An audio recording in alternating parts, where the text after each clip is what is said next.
സുയിക്ക് ഇക്ഷിയാവോയുടെ കൈയും പിടിച്ച് മുന്നോട്ട് പോകുന്നത് കണ്ട് പ്രിൻസസ് ഷാജിൻഷിയുടെ കൈ പിടിക്കാനായി കൈ നീട്ടുന്നുണ്ടെങ്കിലും അവനത് കാണാതെ മുന്നോട്ട് പോകുന്നു. പിന്നാലെ പ്രിൻസസും ചെല്ലുന്നുണ്ട്. അവർ കുറച്ച് മുന്നോട്ട് പോയപ്പോൾ തെരുവിൽ ഒരിടത്തായിട്ട് ഷൂട്ട് ചെയ്ത് പ്രൈസ് അടിക്കുന്ന ഒരു ഗെയിം നടക്കുന്നത് പ്രിൻസസ് കാണുന്നു. അവൾക്ക് ഒന്ന് ട്രൈ ചെയ്ത് നോക്കാൻ ഇൻട്രസ്റ്റ് തോന്നുന്നുണ്ട്. പക്ഷെ അവൾക്ക് ആർച്ചറി ചെയ്ത് ശീലമില്ല. അതുകൊണ്ട് അവൾ ഷാജിൻഷിയോട് ഹെൽപ്പ് ചോദിക്കുന്നു. ഷാജിൻഷിയുടെ ശ്രദ്ധ മുഴുവൻ കുറച്ച് അപ്പുറത്തായി നിൽക്കുന്ന സുയികയിലും ഇക്ഷിയാവോയിലുമാണ്. സുയിക ഇപ്പോഴും ഇക്ഷിയാവോയുടെ കയ്യിൽ നിന്ന് പിടിവിടാതെ മുറുക്കെ പിടിച്ചിരിക്കുകയാണ്. അവൾ വിടാൻ ശ്രമിക്കുന്നുണ്ടെങ്കിലും അവൻ സമ്മതിക്കുന്നില്ല. പിന്നെ പ്രിൻസസ് ഇങ്ങനെ വന്ന് ചോദിച്ചപ്പോൾ ഷാജിൻഷിക്ക് അവൾക്കൊപ്പം ചെല്ലേണ്ടി വരുന്നു. അവൾ ഇതുവരെ ഇതിനു മുമ്പ് ഷൂട്ട് ചെയ്ത് നോക്കിയിട്ടില്ല. അതുകൊണ്ട് അവൾ ഷാജിൻഷിയോട് എങ്ങനെയാണ് ഷൂട്ട് ചെയ്യേണ്ടതെന്ന് പഠിപ്പിച്ചു തരാമോ എന്ന് ചോദിക്കുന്നുണ്ട്. അത്ര എളുപ്പത്തിൽ അത് പഠിക്കാൻ പറ്റില്ല എന്ന് അവൻ പറഞ്ഞെങ്കിലും അവളുടെ നിർബന്ധത്തിനനുസരിച്ച് അവന് എങ്ങനെയാണ് ചെയ്യേണ്ടതെന്ന് പറഞ്ഞു കൊടുക്കേണ്ടി വരുന്നു. അങ്ങനെ അവൻ പറയുന്നത് പോലെയൊക്കെ അവൾ കൈ അഡ്ജസ്റ്റ് ചെയ്ത് ഷൂട്ട് ചെയ്യാനായി തയ്യാറെടുക്കുന്നുണ്ടെങ്കിലും അവസാന നിമിഷം പിന്മാറിയിട്ട്, ഇങ്ങനെയാണോ മുമ്പ് ഇക്ഷിയാവോയും അവൻ ഷൂട്ട് ചെയ്യാൻ പഠിപ്പിച്ചത്? ഇങ്ങനെ അല്ലെങ്കിൽ അവളെ അന്ന് പഠിപ്പിച്ചു കൊടുത്തതുപോലെ തന്നെയും കൂടി പഠിപ്പിക്കുമോ എന്ന് അവൾ ചോദിക്കുന്നുണ്ട്. ഷാജിൻഷി മടിച്ചു നിൽക്കുന്നുണ്ടെങ്കിലും പ്രിൻസസ് നിർബന്ധിച്ച് അവൻ്റെ കൈ കൊണ്ട് തൻ്റെ കയ്യിലേക്ക് പിടിപ്പിച്ച് അത് പഠിപ്പിക്കാനായിട്ട് അവനെ ഫോഴ്സ് ചെയ്യുന്നു. അങ്ങനെ അവസാനം അവന് അവൾ പറയുന്നത് പോലെ അവളുടെ തോളിലും കയ്യിലുമൊക്കെ പിടിച്ച് ഷൂട്ട് ചെയ്യാൻ ഹെൽപ്പ് ചെയ്യേണ്ടി വരുന്നു. കറക്റ്റ് ബുൾസൈലൊന്നും അല്ല കൊണ്ടതെങ്കിലും അത്യാവശ്യം തെറ്റില്ലാത്ത രീതിയിൽ ആ അമ്പി ഒന്ന് തറയ്ക്കുന്നുണ്ട്. ചുറ്റുമുണ്ടായിരുന്നവരൊക്കെ കൈയടിച്ച് അവരെ പ്രോത്സാഹിപ്പിക്കുന്നു. പിന്നെ ഇവർ രണ്ടുപേരും നല്ല മാച്ചാണ് എന്നും എല്ലാവരും പറയുന്നുണ്ട്. പ്രിൻസസിന് എന്തായാലും സന്തോഷമാകുന്നു. നമ്മുടെ വിവാഹം കഴിഞ്ഞ് കഴിയുമ്പോൾ എല്ലാ ദിവസവും എന്നെ ഇത് പ്രാക്ടീസ് ചെയ്യിക്കണം എന്നൊക്കെ അവൾ അവനോട് ആവശ്യപ്പെടുന്നുണ്ട്. അവനത് സമ്മതിക്കുകയും ചെയ്യുന്നു. കുറച്ചപ്പുറത്തായി ഇക്ഷിയാവോയും സുയികയും ഇത് കേട്ടുകൊണ്ട് നിൽപ്പുണ്ടായിരുന്നല്ലോ. അവരെ കണ്ടപ്പോൾ പ്രിൻസസിന് ഇക്ഷിയാവോയെ കൊണ്ടൊന്ന് ഷൂട്ട് ചെയ്യിക്കണമെന്ന് തോന്നുന്നു. അവൾ അവളുടെ രാജ്യത്തെ ഏറ്റവും ബെസ്റ്റ് ആർച്ചർ ആണ് എന്നാണല്ലോ കേട്ടിട്ടുള്ളത്. അതുകൊണ്ട് ഇതൊന്ന് ഷൂട്ട് ചെയ്ത് തങ്ങളെ കൂടി അവളുടെ കഴിവൊന്ന് കാണിക്കാൻ പ്രിൻസസ് ആവശ്യപ്പെടുന്നു. അവളുടെ കൈക്ക് ഇപ്പോൾ പരിക്ക് പറ്റിയിരിക്കുകയാണ്. അതുകൊണ്ട് ഷൂട്ട് ചെയ്യാൻ പറ്റില്ല എന്ന് ഷാജിൻഷി അപ്പോൾ പറയുന്നുണ്ട്. പക്ഷേ സുയിക്ക് അത് സമ്മതിച്ചു കൊടുക്കുന്നില്ല. അവൾക്ക് ഷൂട്ട് ചെയ്യാൻ പറ്റില്ല എന്ന് ആര് പറഞ്ഞെന്ന് ചോദിച്ചുകൊണ്ട് അവൻ ചെന്ന് ആ അമ്പ് കയ്യിലെടുത്തിട്ട് അവളെ തൻ്റെ അടുത്തേക്ക് പിടിച്ച് ചേർത്ത് നിർത്തുന്നു. ഇന്ന് നിൻ്റെ ഇടത് കൈയായിട്ട് ഞാൻ നിൽക്കാം. നിൻ്റെ കഴിവ് എന്താണെന്ന് ഇവിടെ ഉള്ളവരെല്ലാം ഒന്ന് കാണട്ടെ. ഷൂട്ട് ചെയ്ത് കാണിക്കാൻ അവൻ അവളോട് പറയുന്നു. ആദ്യം അവൾ ഒഴിഞ്ഞു മാറാൻ തുടങ്ങുന്നുണ്ടെങ്കിലും അവൻ ഇങ്ങനെയൊക്കെ പറയുന്നത് കേട്ടപ്പോൾ പിന്നെ അവൾ അവിടെ നിന്ന് 3 അമ്പുകൾ ഒരുമിച്ചെടുത്ത് ഒരു കൈ കൊണ്ട് അവൻ്റെ സഹായത്തോടെ അത് ഷൂട്ട് ചെയ്ത് തറപ്പിക്കുന്നു. ആ 3 അമ്പുകളും ബുൾസൈൽ തന്നെ കൃത്യമായി തറയ്ക്കുന്നുണ്ട്. അങ്ങനെ അവിടെ കച്ചവടക്കാരൻ നേരത്തെ പറഞ്ഞുകൊണ്ടിരുന്ന ആ പ്രൈസ് അവൾക്ക് കിട്ടുന്നു. ഷൂട്ട് ചെയ്ത് കഴിഞ്ഞപ്പോൾ അവൾ സുയികയുടെ കൈ പിടിച്ച് മാറ്റിയിട്ട് അവൻ്റെ അടുത്ത് നിന്ന് മാറി നിൽക്കുന്നുണ്ട്. ഷാജിൻഷി ഇതൊക്കെ കണ്ട് സഹിക്കാൻ കഴിയാതെ ഇങ്ങനെ നിൽക്കുകയാണ്. അപ്പോഴാണ് കച്ചവടക്കാരൻ ആ ലവ്ലോക്ക് അവൾക്ക് കൊണ്ട് സമ്മാനിക്കുന്നത്. അവൾ അത് അപ്പോൾ തന്നെ പ്രിൻസസിന് നൽകുന്നു. അവരുടെ വിവാഹത്തിന് ആശംസകൾ അറിയിക്കുകയും ചെയ്യുന്നുണ്ട്. പ്രിൻസസ് എന്തായാലും ആ ഗിഫ്റ്റ് സ്വീകരിക്കുന്നു. എന്നിട്ട് ഷാജിൻഷിയുടെ ഡ്രസ്സിൽ അത് തൂക്കി കൊടുക്കാനായി തുടങ്ങുന്നുണ്ടെങ്കിലും അവൻ അതിന് സമ്മതിക്കാതെ അത് കയ്യിൽ വാങ്ങിക്കുകയാണ് ചെയ്യുന്നത്. ഈ സമയത്താണ് അവൻ്റെ ഡ്രസ്സിൽ തൂക്കിയിട്ടിരിക്കുന്ന മറ്റൊരു ടോക്കൺ ഇക്ഷിയാവോ കാണുന്നത്. അത് കണ്ടപ്പോൾ അവൾക്ക് പെട്ടെന്ന് പഴയ ചില കാര്യങ്ങൾ ഓർമ്മ വരുന്നു. മെയിനായിട്ട് ഓർമ്മ വന്നത് അന്ന് ആ മലമുകളിൽ വെച്ച് അവളെ ഷൂട്ട് ചെയ്തത് ആരാണ് എന്നുള്ളതാണ്. ഷൂട്ട് ചെയ്ത ആളിൻ്റെ ഡ്രസ്സിലും ഇതേ ടോക്കൺ ഉണ്ടായിരുന്നതായിട്ട് അവൾക്ക് ആദ്യം ഓർമ്മ വരുന്നു. പിന്നീട് ഷൂട്ട് ചെയ്ത ആളിൻ്റെ മുഖവും അവൾക്ക് ഓർമ്മ വരുന്നുണ്ട്. ഷാജിൻഷി തന്നെയായിരുന്നു അന്ന് അവളെ ഷൂട്ട് ചെയ്ത് താഴേക്ക് എറിഞ്ഞത്. ഈ ഓർമ്മ അവൾക്ക് വല്ലാത്തൊരു തിരിച്ചറിവാണല്ലോ. അത് അവളെ ശരിക്കും വിറപ്പിക്കുന്നുണ്ട്. പെട്ടെന്ന് അവൾ വീഴാൻ തുടങ്ങുന്നത് കണ്ട് സുയിക ഓടിച്ചെന്ന് അവളെ പിടിക്കുന്നു. അവൾക്ക് ഇങ്ങനെ സുഖമില്ലാതെ ആവുന്ന കണ്ടിട്ട് ഷാജിൻഷിയും അവരുടെ അടുത്തേക്ക് വന്നിരുന്നു. അവളെ താൻ തിരികെ കൊണ്ടാക്കാമെന്നും അവൻ പറയുന്നുണ്ട്. അവനത് പറഞ്ഞപ്പോൾ ഇക്ഷിയാവോ ദേഷ്യം സഹിക്കാൻ വയ്യാതെ സുയികയുടെ കയ്യിൽ മുറുക്കെ പിടിക്കുന്നുണ്ട്. അവൾക്ക് എന്തോ മാറ്റം സംഭവിക്കുന്നുണ്ട് എന്ന് സുയികയ്ക്ക് മനസ്സിലാവുന്നു. എന്തായാലും ഷാജിൻഷി തന്നെ കൊണ്ടുവിടേണ്ട, താൻ തനിയെ പോയിക്കൊള്ളാൻ കുഴപ്പമൊന്നുമില്ല എന്നാണ് ഇക്ഷിയാവോ അവനോട് പറയുന്നത്. സുയികയ്ക്ക് അവളുടെ ആ ഒരു കണ്ടീഷൻ മനസ്സിലാവുന്നതിനാൽ അവൻ അപ്പോൾ തന്നെ അവളെ തിരികെ കൊണ്ടുപോകാനായി തുടങ്ങുന്നു. അവളെ ചെക്ക് ചെയ്യാനായിട്ട് ഷുഗയിങ്ങിനെ തൻ്റെ വീട്ടിലേക്ക് കൂട്ടിക്കൊണ്ടുവരാനായിട്ട് ഷുഗയ്ക്ക് ഓർഡർ നൽകിക്കൊണ്ടാണ് അവൻ മുന്നോട്ട് പോകുന്നത്. പ്രിൻസസ് ഈ സമയം ഷാജിൻഷിയുടെ ശ്രദ്ധ മാറ്റാനായി അവിടെ വേറെയും പെർഫോമൻസ് ഒക്കെ നടക്കുന്നുണ്ട്, നമുക്കത് കാണാൻ പോകാമെന്ന് പറയുന്നുണ്ടെങ്കിലും അവനത് കേൾക്കാൻ പോലും നിൽക്കാതെ ഇക്ഷിയാവോ പോകുന്നതിൻ്റെ പിന്നാലെ പോകുന്നുണ്ട്. അങ്ങനെ പ്രിൻസസിനും അവർക്ക് പിന്നാലെ പോകേണ്ടി വരുന്നു. ഇക്ഷിയാവോ സുയികയുടെ കൂടെ മുന്നോട്ട് പോകുന്ന സമയത്തൊക്കെ മുമ്പ് സുയിക അവളോട് പറഞ്ഞ കാര്യങ്ങളാണ് അവളുടെ മനസ്സിൽ വരുന്നത്. സുയിക പലതവണ അവളുടെ ഏറ്റവും വിശ്വസ്തനായിട്ടുള്ള ആരോ ആണ് അവളെ ഷൂട്ട് ചെയ്തതെന്ന് അവൾക്ക് വാണിംഗ് കൊടുത്തിരുന്നല്ലോ. അതുകൊണ്ടാണ് ഷാജിൻഷിയെ മീറ്റ് ചെയ്യാൻ പോകുന്ന സമയത്തൊക്കെ അവൻ അവളെ തടയാൻ ശ്രമിച്ചത്. അതൊക്കെയാണ് ഇപ്പോൾ അവളുടെ മനസ്സിലേക്ക് വരുന്നത്. ഇതൊക്കെ ഓർമ്മ വരുന്നുണ്ടെങ്കിലും അവൾ തൽക്കാലം സുയികയ്ക്കൊപ്പം തിരികെ പോകാൻ തയ്യാറാവാതെ തനിച്ച് പോയിക്കോളാമെന്ന് പറഞ്ഞ് അവൻ്റെ അടുത്ത് നിന്ന് മാറുന്നു. അവനെ തള്ളി മാറ്റിയിട്ടായിരുന്നു ഇത് പറഞ്ഞത്. അപ്പോഴേക്കും ഷാജിൻഷി ഇത് കണ്ടുകൊണ്ട് അങ്ങോട്ടേക്ക് എത്തുന്നുമുണ്ട്. അവളിങ്ങനെ ദേഷ്യപ്പെടുന്നത് കാരണം സുയികയും അവളോട് പിണങ്ങി അവൾ എന്താണെന്ന് വെച്ചാൽ ചെയ്തോളാൻ പറഞ്ഞ് അവിടെ നിന്ന് പോകുന്നുണ്ട്. ഇക്ഷിയാവോ ഷാജിൻഷിയോട് അവൻ്റെ വണ്ടിയിൽ തന്നെ ഷുയേങ്ങിൻ്റെ സ്ഥലത്തേക്ക് ഒന്ന് എത്തിക്കുമെന്ന് ചോദിക്കുന്നുണ്ട്. അവൻ ഒട്ടും എതിർപ്പില്ലാതെ അവൾക്കൊപ്പം പോകാൻ തയ്യാറാവുന്നു. പ്രിൻസസിനോട് പിന്നെ ഒരു ദിവസം മീറ്റ് ചെയ്യാമെന്ന് പറഞ്ഞ് സോറി പറഞ്ഞിട്ട് അവൻ ഇക്ഷിയാവോയും കൊണ്ട് അപ്പോൾ തന്നെ പോകുന്നുണ്ട്. പ്രിൻസസിന് ഇത് വല്ലാതെ ഹേർട്ട് ചെയ്യുന്നു. പക്ഷെ അവന് അത്ര കാര്യമാക്കുന്നില്ല. ഷുയേങ്ങിൻ്റെ സ്ഥലത്തെത്തി ഷാജിങ്ഷിയോടൊപ്പം അവളുടെ വീടിനകത്തേക്ക് നടക്കുന്ന സമയത്തൊക്കെ ശരിക്കും ഇഷിയാവോയെ നന്നായി വിറയ്ക്കുന്നുണ്ട്. പക്ഷേ തൻ്റെ ആ പേടിയും വിറയിലും അവൻ അറിയാതിരിക്കാൻ അവൾ മാക്സിമം ശ്രമിക്കുന്നു. അവൾക്ക് എന്തോ പ്രശ്നമുണ്ടെന്ന് മനസ്സിലാക്കി എന്താണ് കുഴപ്പമെന്ന് അവൻ ചോദിച്ചപ്പോൾ എനിക്ക് ഓർമ്മകൾ നഷ്ടപ്പെട്ട ശേഷം ഇങ്ങനെ കൂടെ കൂടെ തലവേദന വരാറുണ്ട്. കുറച്ച് സമയം കഴിയുമ്പോൾ അങ്ങ് മാറിക്കൊള്ളുമെന്ന് അവൾ പറയുന്നു. അവൻ പെട്ടെന്ന് അവളുടെ തലയിൽ തൊടാനായി കൈ ഉയർത്തുന്നുണ്ടെങ്കിലും അവൾ പേടിച്ചതുപോലെ ഒഴിഞ്ഞു മാറുന്നു.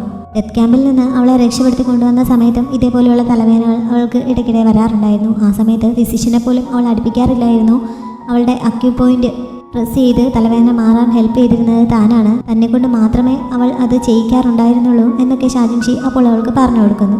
അവൻ ഈ ഡെത്ത് ക്യാമ്പിനെ പറ്റി ഇപ്പോൾ പലതവണ പറഞ്ഞല്ലോ. ഡെത്ത് ക്യാമ്പ് എന്താണ് എന്ന് അവൾക്ക് ഓർമ്മയുണ്ടായിരുന്നില്ല. അതുകൊണ്ട് അവൾ അതിനെപ്പറ്റി ചോദിക്കുന്നു. അവളുടെ ജീവിതത്തിൽ ഏറ്റവും കൂടുതൽ സ്വാധീനം ചെലുത്തിയ സ്ഥലമാണത്. എന്നിട്ടും അവൾ അതിനെക്കുറിച്ച് മറന്നുപോയെന്ന് പറഞ്ഞുകൊണ്ടാണ് അവൻ ഡെത്ത് ക്യാമ്പിനെ കുറിച്ച് പറഞ്ഞു കൊടുക്കുന്നത്. ചുലെ രാജാവിനോട് ശത്രുതയുള്ള ആരോ സ്വന്തമായിട്ട് ഒരു പ്രൈവറ്റ് സൈന്യത്തെ ഉണ്ടാക്കുന്നതിന് വേണ്ടിയിട്ട് തുടങ്ങിയ ഒരു സ്ഥലമാണത്.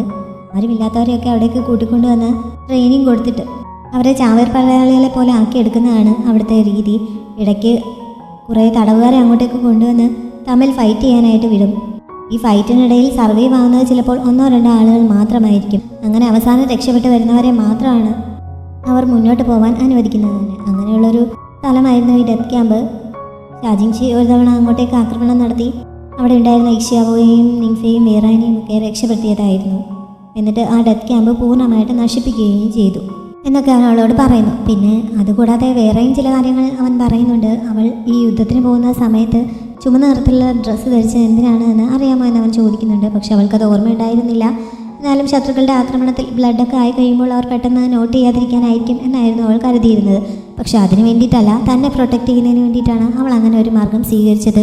ചുമന്ന ഡ്രസ്സ് ആകുമ്പോൾ യുദ്ധഭൂമിയിൽ പെട്ടെന്ന് അവളെ എല്ലാവർക്കും തിരിച്ചറിയാൻ പറ്റുമല്ലോ. അതുകൊണ്ട് ഷാജിൻഷി അറ്റാക്ക് ചെയ്യാതെ ശത്രുക്കൾ തന്നെ ലക്ഷ്യം വെച്ച് അറ്റാക്ക് ചെയ്യുകയും ആ വഴി അവനെ പ്രൊട്ടക്റ്റ് ചെയ്യുകയുമായിരുന്നു അവളുടെ ഉദ്ദേശം എന്ന് അവൻ പറഞ്ഞു കൊടുക്കുന്നു.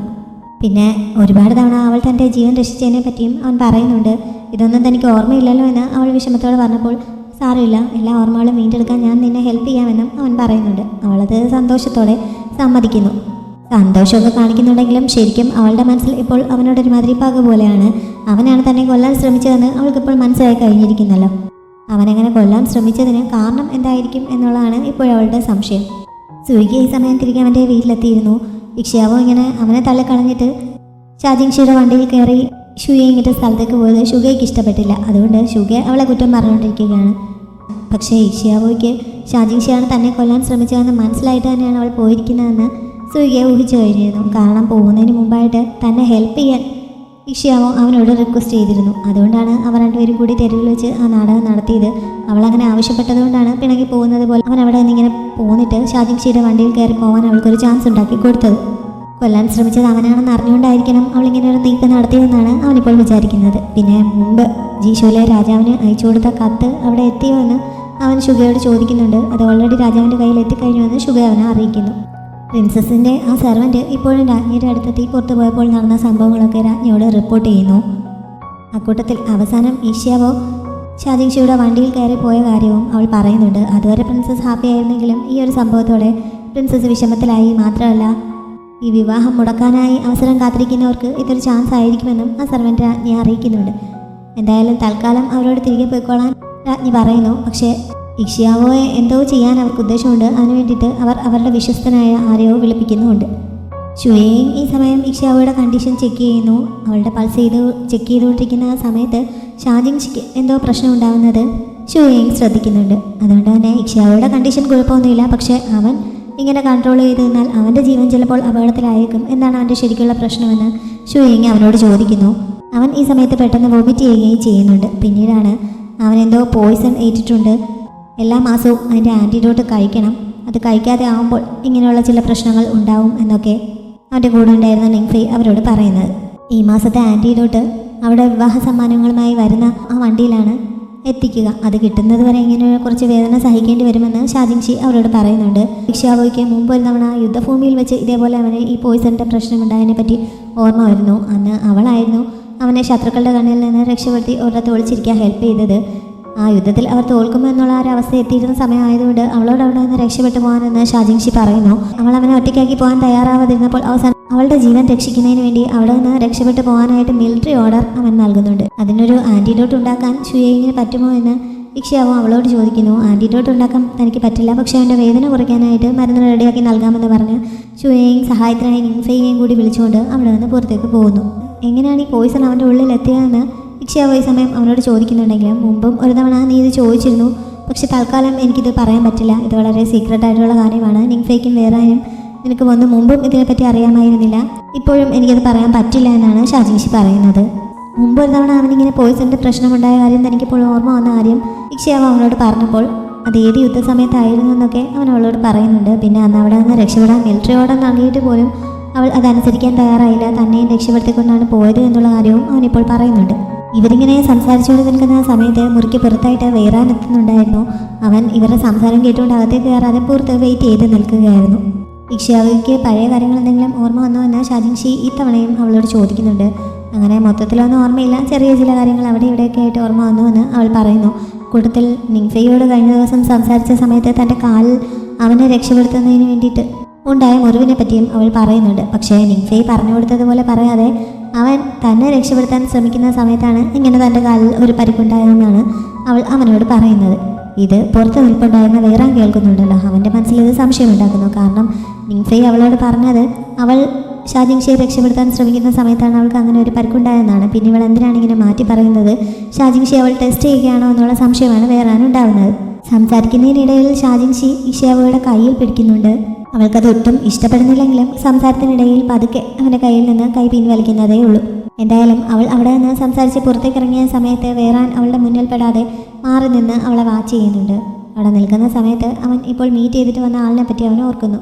ഇവിടെ അവരെ ഹെൽപ്പ് ചെയ്യുന്ന ആ സ്പൈയെയാണ് അവൻ കുറച്ച് മുമ്പ് മീറ്റ് ചെയ്തത്. അയാളുടെ മുഖം കാണിക്കാതെ മാസ്ക് ധരിച്ചാണ് അയാൾ വരുന്നത്. ഇവർ ഇവിടെ വന്നപ്പോൾ മുതൽ ഇതുവരെയുള്ള എല്ലാ കാര്യങ്ങളും താൻ അറിയുന്നുണ്ട്. അവരെ വാച്ച് ചെയ്യാനായിട്ട് ആളെ ഏർപ്പാടാക്കിയിട്ടുണ്ട്. അതുകൊണ്ട് താൻ അറിയാതെ എന്തെങ്കിലും ചെയ്യാമെന്ന് വിചാരിക്കേണ്ട എന്നൊക്കെ അയാൾ പറയുന്നു. പിന്നെ ഇക്ഷിയാവോയെ ഇവിടെ വന്നു കഴിയുമ്പോൾ കൊല്ലണമെന്ന് അയാൾ ഇവരോട് ആവശ്യപ്പെട്ടിരുന്നു. അത് ഇവർ ഇതുവരെ നടപ്പാക്കാത്തതിന് അയാൾ ഇവരെ കുറ്റപ്പെടുത്തുന്നുണ്ട്. എത്രയും പെട്ടെന്ന് ഇക്ഷിയാവോയെ കൊല്ലണമെന്നും അയാൾ ആവശ്യപ്പെടുന്നു. ഇക്ഷിയാവോ അവളുടെ റൂമിലെത്തി ഷാജിങ്ഷി നേരത്തെ പിടിച്ച ആ കൈ നന്നായി കഴുകുന്നുണ്ട്. അവൾക്ക് എത്ര കഴുകിയിട്ടും അത് മതിയാവുന്നില്ല, അത്രയ്ക്ക് അറപ്പായിരുന്നു അവൾക്ക് തോന്നിയിട്ടുണ്ടായിരുന്നത്. തൊലി ഉരിഞ്ഞു പോകുന്നത് പോലെയൊക്കെ തോന്നിയിട്ട് പോലും അവൾ ആ കൈ തേച്ചൊരച്ചുകൊണ്ടിരിക്കുകയാണ്. ഇത് കണ്ടുകൊണ്ടാണ് ഷുയേയിങ് അവൾക്കുള്ള മരുന്നുമായിട്ട് ആ മുറിയിലേക്ക് വന്നത്. എന്താണ് കാര്യമെന്ന് അവൾ അന്വേഷിക്കുന്നു. അങ്ങനെ ഷാജിങ്ഷിയാണ് തന്നെ കൊല്ലാൻ ശ്രമിച്ചതെന്ന് ഓർമ്മ വന്ന കാര്യം അവൾ ഷുയേയിങ്ങിനോട് പറയുന്നു.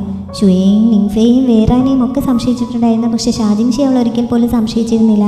അതുകൊണ്ട് ഇത് കേട്ടപ്പോൾ അവൾ ശരിക്കും ഷോക്കാവുന്നുണ്ട്. ഈ ഓർമ്മ തിരികെ കിട്ടിയില്ലായിരുന്നെങ്കിൽ ഞാനും ഒരിക്കലും അവനെ സംശയിക്കില്ലായിരുന്നു. അവൻ അത്രയ്ക്ക് നല്ലവനായിട്ടാണ് എനിക്കും ഫീൽ ചെയ്തതെന്ന് ഇക്ഷിയാവുകയും അവളോട് പറയുന്നുണ്ട്. പക്ഷേ എന്തിനാണ് അവൻ തന്നെ കൊല്ലാൻ ശ്രമിച്ചതെന്ന് അവൾക്കിപ്പോൾ അറിയില്ലല്ലോ. അതുകൊണ്ട് ഇനി കുറച്ച് ദിവസത്തേക്ക് ഷാജിങ്ഷിയുടെ സൈഡിൽ തന്നെ സ്റ്റേ ചെയ്യാനാണ് അവൾ ഉദ്ദേശിക്കുന്നത്. ഇന്ന് രാത്രിയായപ്പോഴാണ് വേറാൻ ഷാജിങ്ഷിയുടെ അടുത്തേക്ക് വന്നത്. ഇവരിപ്പോൾ നിൽക്കുന്നത് ഷുയേയിങ്ങിൻ്റെ സ്ഥലത്താണല്ലോ. അവർ താമസിക്കുന്ന സത്രത്തിൽ പോയി ഷാജിങ്ഷിയുടെ ഈ പോയിസണിനുള്ള ആൻറ്റിഡോട്ടുമായിട്ടാണ് വന്നിരിക്കുന്നത്. അവിടെ അത് സ്റ്റോക്ക് ഉണ്ടായിരുന്നു, പക്ഷേ അത് ഇപ്പോൾ ഉപയോഗിക്കാനല്ലാതെ തൻ്റെ വലിയ എന്തോ പ്ലാൻ സ്റ്റാർട്ട് ചെയ്ത് കഴിയുമ്പോൾ ഉപയോഗിക്കുന്നതിന് വേണ്ടിയിട്ട് ഷാജിങ്ഷി സ്റ്റോർ ചെയ്ത് വെച്ചിരിക്കുന്നതാണ്. ഇപ്പോൾ എത്ര വേദന എടുത്താലും അതിൽ നിന്നൊരു ശകലം പോലും താൻ കഴിക്കില്ല. അടുത്ത മരുന്ന് വരുന്നത് വരെ വെയിറ്റ് ചെയ്യും, അതുവരെ ഈ വേദന സഹിക്കും. അതുകൊണ്ട് ഇത് തിരികെ കൊണ്ടുപോകാൻ ഷാജിങ്ഷി സ്ട്രിക്റ്റ് ആയിട്ട് അവനോട് പറയുന്നു. വേറാൻ കുറേ പറഞ്ഞു നോക്കുന്നുണ്ടെങ്കിലും അവൻ അതിൽ നിന്ന് ശകലം പോലും എടുത്ത് കഴിക്കാൻ തയ്യാറാവുന്നില്ല.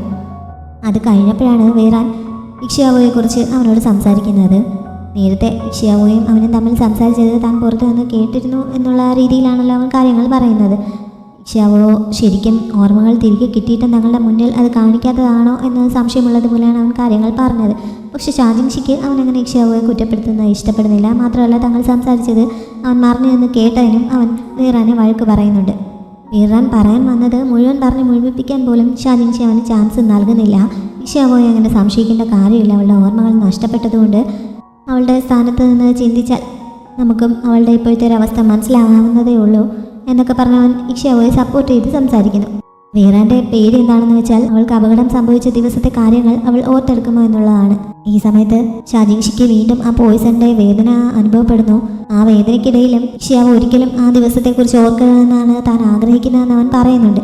മുമ്പ് നടന്ന എന്തൊക്കെയായാലും ഇനി ഇക്ഷിയാവോയ്ക്ക് യാതൊരു അപകടം സംഭവിക്കാൻ താൻ ആഗ്രഹിക്കുന്നില്ല. അവളെ പ്രൊട്ടക്റ്റ് ചെയ്യണം എന്നുകൂടി അവൻ വേറാന് ആ വേദനയ്ക്കിടയിൽ കൂടി നിർദ്ദേശം നൽകുന്നുണ്ട്. എന്നിട്ട് ആ മരുന്ന് എടുത്തുകൊണ്ട് അവിടെ നിന്ന് പോകാനും പറയുന്നു. അങ്ങനെ വേറാൻ അത് എടുത്തുകൊണ്ട് അവിടെ നിന്ന് പോകുന്നുണ്ട്. ഷിയാവോയ്ക്കെതിരായിട്ട് എന്തോ ചെയ്യുന്നതിനായിട്ട് രാജ്ഞി അറിവ് വിളിപ്പിക്കാൻ പറഞ്ഞിരുന്നല്ലോ. അയാൾ ഇപ്പോൾ രാജ്ഞിയുടെ മുന്നിലെത്തിയിരിക്കുകയാണ്. രാജ്ഞിയുടെ അകന്ന ബന്ധത്തിലുള്ള ഒരു സോൾജിയറാണ് അയാൾ. ഇക്ഷ്യാവോയെ കൊല്ലാനാണ് രാജ്ഞി അയാൾക്ക് ഓർഡർ നൽകുന്നത്. ഇക്ഷ്യാവോയെ അയാൾക്ക് അറിയാമായിരുന്നു. അതുകൊണ്ട് തന്നെ ഇത് കേട്ടപ്പോൾ അയാളൊന്ന് ഞെട്ടുന്നുണ്ട്. കാരണം സൂയികയുടെ പ്രൊട്ടക്ഷനിലാണല്ലോ അവളുള്ളത്. പക്ഷെ ആളുടെ പ്രൊട്ടക്ഷനിലായാലും ഇത് ചെയ്തേ പറ്റുള്ളൂ, മറ്റാരും ഇതിനെക്കുറിച്ച് അറിയാനും പാടില്ല എന്ന് രാജ്ഞി അയാൾക്ക് സ്ട്രിക്റ്റ് ആയിട്ട് ഓർഡർ നൽകുന്നു. അങ്ങനെ അയാൾക്കത് സമ്മതിക്കേണ്ടി വരുന്നു. സൂയികയെ ഷാജിങ്ഷിക്ക് വേണ്ടിയിട്ട് ഒരു പണി റെഡിയാക്കുന്നുണ്ടായിരുന്നല്ലോ. അതെന്തായിരുന്നു എന്ന് ഇപ്പോൾ അറിയുന്നുണ്ട്. വിവാഹം കഴിഞ്ഞു കഴിയുമ്പോൾ ഷാജിങ്ഷി ഇവിടെ തന്നെ സ്റ്റേ ചെയ്യുക, ഇവിടുത്തെ രാജാവിൻ്റെ മരുമകനായിട്ട് ഇവിടെ സ്റ്റേ ചെയ്യുന്ന രീതിയിലാണ് ഈ വിവാഹം നടത്താനായിട്ട് സൂയികയെ പ്ലാൻ ചെയ്യുന്നത്. ഇക്കാര്യം അവൻ രാജാവിൻ്റെ മുന്നിൽ സജസ്റ്റ് ചെയ്തു എന്നുള്ളത് ഷെൻവു പ്രൈം മിനിസ്റ്ററുടെ അടുത്ത് നിന്ന് അറിയിക്കുന്നുണ്ട്. അങ്ങനെ പ്രൈം മിനിസ്റ്റർ അപ്പോൾ തന്നെ രാജാവിൻ്റെ മുന്നിലെത്തുന്നു. ആ സമയത്ത് സൂയികയും അവിടെ നിൽപ്പുണ്ട്. ഇങ്ങനെ ഒരു തീരുമാനം എടുക്കുന്നത് ശരിയല്ല. അത് ഷാജിങ്ഷിയുടെ അഭിമാനത്തെ ഹർട്ട് ചെയ്യും. സാധാരണ പെൺകുട്ടികളാണ് വിവാഹം കഴിച്ച് ഭർത്താവിൻ്റെ വീട്ടിലേക്ക് പോകാറുള്ളത്. ഭർത്താക്കന്മാർ പെണ്ണുങ്ങളുടെ വീട്ടിൽ താമസിക്കുന്നതൊട്ട് ശരിയല്ല എന്നൊക്കെ പറഞ്ഞ് മന്ത്രി ഇതിനെ ശക്തമായിട്ട് എതിർക്കുന്നു. ഷാജിങ്ഷി അവിടെ സ്റ്റേ ചെയ്യുന്നത് കൊണ്ട് ശരിക്കും ഇവരുടെ രാജ്യത്തെ നേട്ടങ്ങൾ മാത്രമേ ഉള്ളൂ. എന്നിട്ടും പ്രൈം മിനിസ്റ്റർ ഇതിനെ ഇത്രയ്ക്ക് എതിർക്കുന്നത് എന്തിനാണെന്ന് സൂയിക ചോദിക്കുന്നു. അവൻ ഓരോ പോയിന്റ്സ് പോസിറ്റീവായിട്ട് പറയുമ്പോൾ അയാൾ അതിനെല്ലാം തിരിച്ച് നെഗറ്റീവായിട്ട് ഓരോന്ന് പറഞ്ഞുകൊണ്ടിരിക്കുകയാണ്. അവസാനം അയാൾ ശരിക്കും സെർവ് ചെയ്യുന്നത് തങ്ങളുടെ രാജ്യത്തെയാണോ അതോ ഷാജിങ്ഷിയാണോ എന്ന് സൂയിക ചോദിക്കുന്നുണ്ട്. ഇവർ തമ്മിലുള്ള തർക്കം ഇങ്ങനെ കൂടിക്കൂടി വന്നപ്പോൾ അവസാനം രാജാവ് ഇടപെടുന്നു. അതോടെ ഇക്ഷ്യാവോയെ ഷാജിങ്ഷിക്കൊപ്പം തിരികെ അയക്കണമെന്ന് പറഞ്ഞതുകൊണ്ടാണ് സൂയിക ഇങ്ങനൊരു പ്ലാനുമായിട്ട് ഇപ്പോൾ മുന്നോട്ട് വന്നിരിക്കുന്നതെന്ന് മന്ത്രി ആരോപിക്കുന്നു. ഷാജിങ്ഷി ഇവിടെ സ്റ്റേ ചെയ്യാൻ തയ്യാറാവുകയാണെങ്കിൽ ഇക്ഷ്യാവോയെ അവളുടെ രാജ്യത്തേക്ക് അയക്കാൻ തയ്യാറാണ്, തനിക്കതിൽ എതിർപ്പൊന്നുമില്ല എന്ന് സൂയിക ഈ സമയത്ത് പറയുന്നുണ്ട്.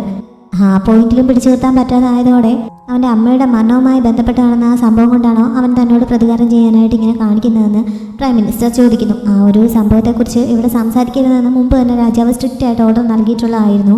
എന്നിട്ട് ഇപ്പോൾ പ്രൈം മിനിസ്റ്റർ തെറ്റിക്കുന്നതിന് പ്രൈം മിനിസ്റ്ററെ വഴക്ക് പറയുന്നുണ്ട്. എന്തായാലും ജീഷുവിലെ രാജാവ് ഇത് അനുവദിക്കുമെന്ന് തോന്നുന്നില്ല. രാജാവിനോട് പെർമിഷൻ ചോദിച്ചിട്ട് ഇതിനെക്കുറിച്ച് ആലോചിക്കാമെന്ന് പ്രൈം മിനിസ്റ്റർ പറഞ്ഞപ്പോൾ അതിനുവേണ്ട കാര്യങ്ങൾ താൻ ഓൾറെഡി ചെയ്തു കഴിഞ്ഞു. ഇക്കാര്യം പറഞ്ഞ് അവിടുത്തെ രാജാവിന് ഓൾറെഡി ലെറ്റർ അയച്ചു കഴിഞ്ഞു. അതിൻ്റെ മറുപടി ഉടനെ കിട്ടുമെന്ന് സൂയിക പറയുന്നു. പ്രൈം മിനിസ്റ്റർ അതിനെയും എതിർത്ത് എന്തോ പറയാൻ തുടങ്ങുന്നുണ്ടെങ്കിലും തൽക്കാലം രാജാവ് അയാളോട് മതിയാക്കിയിട്ട് തിരികെ പോകാൻ പറയുന്നു. അങ്ങനെ അയാൾക്ക് അവിടെ നിന്ന് പോകേണ്ടി വരുന്നു.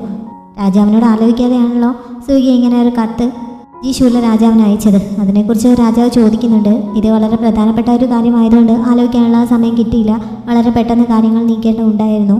അവിടെ അയച്ച കത്തിൻ്റെ ഒരു കോപ്പി എൻ്റെ കയ്യിലുണ്ട് എന്ന് പറഞ്ഞ് സൂയിക തൻ്റെ കൈവശം ഉണ്ടായിരുന്ന ഒരു കത്ത് എടുത്ത് വായിക്കാൻ തുടങ്ങുന്നു. അതിൽ ഷാജിങ്ഷിയൊക്കെ പുകഴ്ത്തിയായിരുന്നു അവൻ എഴുതിയിട്ടുണ്ടായിരുന്നത്. രാജാവിനത് കേട്ടപ്പോൾ തന്നെ ചിരി വരുന്നുണ്ട്.